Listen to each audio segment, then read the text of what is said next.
प्यारे बच्चों, जय हिंद। आपका हमारे YouTube चैनल में हार्दिक स्वागत है। आज हम कक्षा 8वीं विषय गणित के अंतर्गत 8 ग्रेड अभ्यास पुस्तिका में अध्याय 1 परिमेय संख्याएं के सभी प्रश्नों का हल विस्तार पूर्वक देखेंगे। आप 8 ग्रेड अभ्यास पुस्तिका भरने से पहले मुख्य पुस्तक में आप पहले अध्याय 1 अच्छे से हल समझ लीजिए।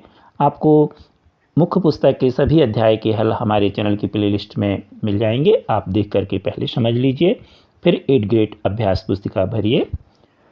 आपने अभी तक हमारे चैनल को सब्सक्राइब नहीं किया तो कर लीजिए, साथ ही स्क्रीनशॉट लेके नोट्स बना लीजिए।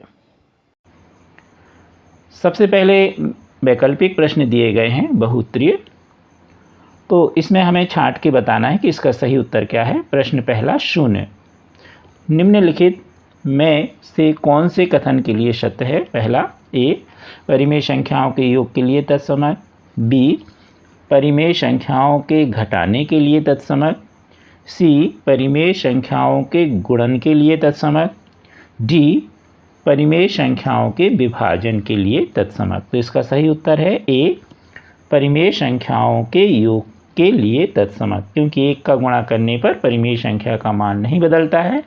यहाँ पर हम घेरा काला कर देंगे और यहाँ उत्तर लिख देंगे। प्रश्न दूसरा, 2/3 की समतुल्य परिमेय संख्या है। तो इसका उत्तर होगा 4/6, क्योंकि जब हम 4/6 को काटेंगे 2 से तो 2 दूनी 4, 2 तिहाई 6, तो इसका मतलब कितना मिल गया हमें 2/3, इसलिए है इसकी समतुल्य परिमेय संख्या है। तो इसका उत्तर होगा सी भर लीजिए, सी में घेरा काला कर दीजिए। अगला प्रश्न है, निम्नलिखित में कौन सी संख्या अपने मानक रूप में है। तो हम देखें 20/30 कटता है 10 से, 10 दूनी 20, 10 तिहाई 30, अंश और हर। बी में भी देखें 10/4, 2 से अंश और हर कटता है, परंतु सी में 1/2 अंश और हर आपस में नहीं कटते, इसलिए इसका जो मानक रूप वाली परिमेय संख्या है वो है 1/2। 6/3 भी कटते हैं, तो इसका उत्तर होगा सी 1/2। मानक वाली परिमेय संख्या या भिन्न अंश और हर आपस में विभाजित नहीं होते किसी भी अन्य संख्या से। अब देखें प्रश्न 4, 7/2 मीटर लंबाई वाले कपड़े में से 5/2 मीटर कपड़ा काट लिया तो शेष कितना कपड़ा बचा। तो हम पहले इसको हल कर लें।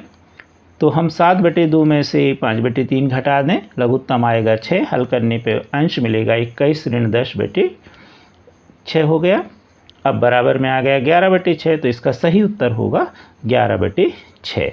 तो हम बी में 11/6 उत्तर लिख देंगे और बी में घेरा काला कर देंगे। अब देखें पांचवा प्रश्न, एक आयताकार भूमि की लंबाई 17/2 मीटर और 15/2 मीटर है, परिमाप बताइए। तो जो आयत होता है, आयत की परिमाप का सूत्र आपको याद है, 2 कोष्टक में लंबाई धन चौड़ाई। तो यहाँ पर हमने हल करके बताया है 2 और 17/2 धन 13/2। अब इसको हल करेंगे तो 2 गुणित 17 धन 13/2, 2 से 2 कट जाएगा, 17 और 13 जुड़ेगा तो आएगा 30। तो इसका सही उत्तर होगा बी 30 मीटर। अब लिखा है, दिए गए प्रश्नों को हल कीजिए। प्रश्न छठवां, ऋण 4/9 धन ऋण 4/9। तो दोनों के हर में समान है, तो लघुत्तम ज्यों का त्यों 9 और अंश भी ज्यों का त्यों होगा, तो यहाँ से ऋण 4 आ जाएगा। यहाँ धन और ऋण का गुणा होगा तो ऋण 4। अब अंश में ऋण 4 है तो जुड़ गए तो हो गए ऋण 8/9, यही इसका उत्तर होगा। प्रश्न 7वां है, 3/7 गुणे 28/15 भागित 14/5। तो हम पहले 3/7 गुणे 28/15 को देखें, अंश और हर कटते हैं, अगर गुणा में रहते तो कट जाते, तो इनको आपस में काट दीजिए। तो यहाँ पर मिलेगा 4/5 काटने पर, और भाग को हम गुणा में बदलेंगे, तो भाग गुणा में बदलने पर जो बाद की परिमेय संख्या है वो पलट जाती है। तो भाग हो चाहे बटे हो चाहे अनुपात हो, यदि हम इसे गुणा में बदलेंगे तो तुरंत जो बाद की संख्या है वह पलट जाती है। तो 14/5 का हो जाएगा 5/14, इसको हम बोलते हैं गुणज प्रतिलोम। तो इस तरह ये हो जाएगा। अब इसमें भी अंश और हर आपस में काटने पर हमें मिला 2/7, काटते आपसे बनता होगा। अब देखें प्रश्न 8वां, एक हवाई जहाज 1 घंटे में 1020 किलोमीटर दूरी तय करता है, वह 25/6 घंटे में कितनी दूरी तय करेगा। तो पहले हम देखें 1 घंटे में हवाई जहाज़ द्वारा कितनी दूरी तय की गई, 1020 किलोमीटर। अब देखें 25/6 घंटे में तय की गई दूरी, तो हम 1020 में 25/6 का गुणा करेंगे, काट देंगे 6 से, तो 170 × 25 हल करने पर मिलेगा 4250 किलोमीटर। अब अगला सवाल है, वितरकता का उपयोग करके निम्नलिखित को सरल कीजिए। मध्य कोष्ठक में 6/5 गुणे कोष्ठक में -3/12 भागित मध्य कोष्ठक में 6/5 गुणे 5/12। तो अब दोनों कोष्ठक में हम देखें तो 6/5 का जो है गुणा है दोनों में, तो इसको हम बाहर ले लेंगे, जिसे हम वितरकता नियम से कहते हैं। तो उभयनिष्ठ ले लिया हमने 6/5, तो यहाँ से बचा -3/12 और यहाँ पर आ जाएगा धन, और यहाँ से बचा 5/12। तो यह लग गया हमारा वितरकता का नियम। अब इसको हल कर लें कोष्ठक को, तो दोनों के हर समान है, तो लघुत्तम 12 होगा, अंश ज्यों का त्यों, -3 धन 5 और गुणा में 6/5 रहेगा। हल करने पर मिलेगा 6/5 ज्यों का त्यों, -3 धन 5 में मिलेगा 2/12, काट दीजिए इसको, तो मिला 1/5। इसका उत्तर होगा 1/5। प्रश्न 10वां है, यदि एक 143/2 मीटर लंबे तार को बराबर बराबर भागों में 26 टुकड़े किए जाते हैं, तो प्रत्येक टुकड़े की लंबाई ज्ञात कीजिए। तो हम प्रत्येक टुकड़े की लंबाई के लिए 143/2 में 26 का भाग कर देंगे। तो 143/2 भागित 26, अब 26 को हम 26/1 लिख देंगे और भाग को गुणा में बदलेंगे, तो हो जाएगा 143/2 गुणे 1/26, काट दीजिए, तो मिला 11/4 मीटर। तो इस तरह इसका उत्तर होगा 11/4 मीटर। प्रश्न 11वां, एक किसान के पास 49.4/5 हेक्टेयर क्षेत्रफल का एक खेत है। वह इसे अपने एक पुत्र और 2 पुत्रियों में बराबर बराबर बांटना चाहता है। प्रत्येक के भाग का क्षेत्रफल ज्ञात कीजिए। क्योंकि एक पुत्र और 2 पुत्रियां हैं तो 3 हो गए। अब 3 बराबर भाग करेंगे, तो प्रत्येक जो बराबर भाग का क्षेत्रफल होगा वह होगा 49.4/5 और भाग कर देंगे हम 3 का, क्योंकि 3 बराबर भाग करने हैं। अब यहाँ पर हम जो मिश्र भिन्न है इसे हम विषम भिन्न में तोड़ेंगे, तो 49 में 5 का गुणा करेंगे तो मिलेगा 245 और 4 जोड़ देंगे तो हो जाएगा 249/5 भागित 3 को हम 3/1 लिख देंगे। पुनः 249/5 और भाग को हम गुणा में बदलेंगे तो हो जाएगा 1/3, काटने पर हमको मिलेगा 83/5 हेक्टेयर। अगर हम इसे मिश्र भिन्न में बदलें तो 5 का हम 83 में भाग देंगे तो आएगा 16.3/5 हेक्टेयर, यानी प्रत्येक को कितना भाग मिलेगा, 16.3/5 हेक्टेयर। प्रश्न 12वां है, 1/2/3 का गुणात्मक प्रतिलोम 0.6 है, क्यों अथवा नहीं क्यों। तो सबसे पहले हम 1/2/3 में 0.6 का गुणा कर लें। तो 0.6 को अगर हमें दशमलव को हटाना है तो 0.6 के बटे में 1 लिख लेंगे, फिर यहाँ दशमलव लगा लेंगे और दशमलव के बाद 1 अंक है तो यहाँ 1 0 लगा देंगे। ये सरल तरीका है दशमलव हटाने का। अब हम 1/2/3 को हल करें तो हमारे पास मिलेगा 3 एकम 3 और 2 5 5/3 और यहाँ पर मिलेगा 6/10। अब इसको हल कर लें तो हल करने पर मिला 1 धन का 1, यानी हमें 1/2/3 और 0.6 का गुणा करने पर एक गुणात्मक तत्समक प्राप्त हुआ है, इसलिए ये एक दूसरे के गुणात्मक प्रतिलोम हैं। मान लो एक प्राप्त ना होता तो हम लिख देते कि ये एक दूसरे के गुणात्मक प्रतिलोम नहीं हैं। अब देखें हम प्रश्न 13वां। यहाँ पर एक सारणी दी गई है जिसमें सामान्य पदार्थ के उन भागों को प्रदर्शित किया गया है जो पुनः प्रयुक्त किए जाते हैं। कागज़ 5/11, एल्युमिनियम के डिब्बे 5/8, कांच 2/5 और अन्य 3/4। तो हम दशमलव में 1 अंक या 2 अंक तक भाग कर लें 1 अंक तक कर लीजिए, जब 1 अंक दोनों में समान हो तो 2 अंक कर लीजिए।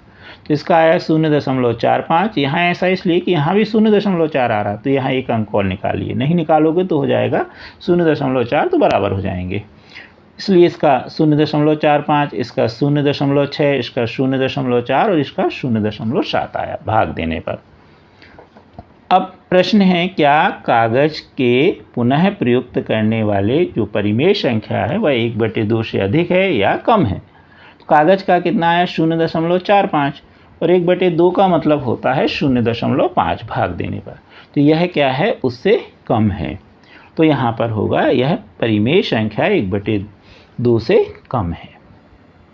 अब इसी का दूसरा प्रश्न है, बड़े से छोटे क्रम में पुनः प्रयुक्त मात्राओं को व्यवस्थित कीजिए। अब बड़े, तो इसमें सबसे पहले देखें 0.7 बड़ा हुआ यानी अन्न आएगा, फिर आएगा 0.6 यानी एल्युमिनियम, फिर 0.4 नहीं आएगा, 0.45 तो कागज़ और अंत में आएगा कांच। तो इस तरह से हम इनको व्यवस्थित कर देंगे।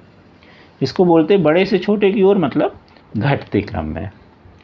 प्रश्न 14 है, विद्यार्थी ए, बी और सी, यहाँ पर थोड़ा सा ये स्पष्ट नहीं छपा है, प्रिंटिंग मिस्टेक है। 5/4 किलोमीटर, 3/4 किलोमीटर, 7/3 किलोमीटर, ये अपने घर से विद्यालय जाने में इनको दूरी तय करनी है। तो अब प्रश्न ये है कि ए और बी को जो ये दूरियां हैं इनमें क्या अनुपात होगा।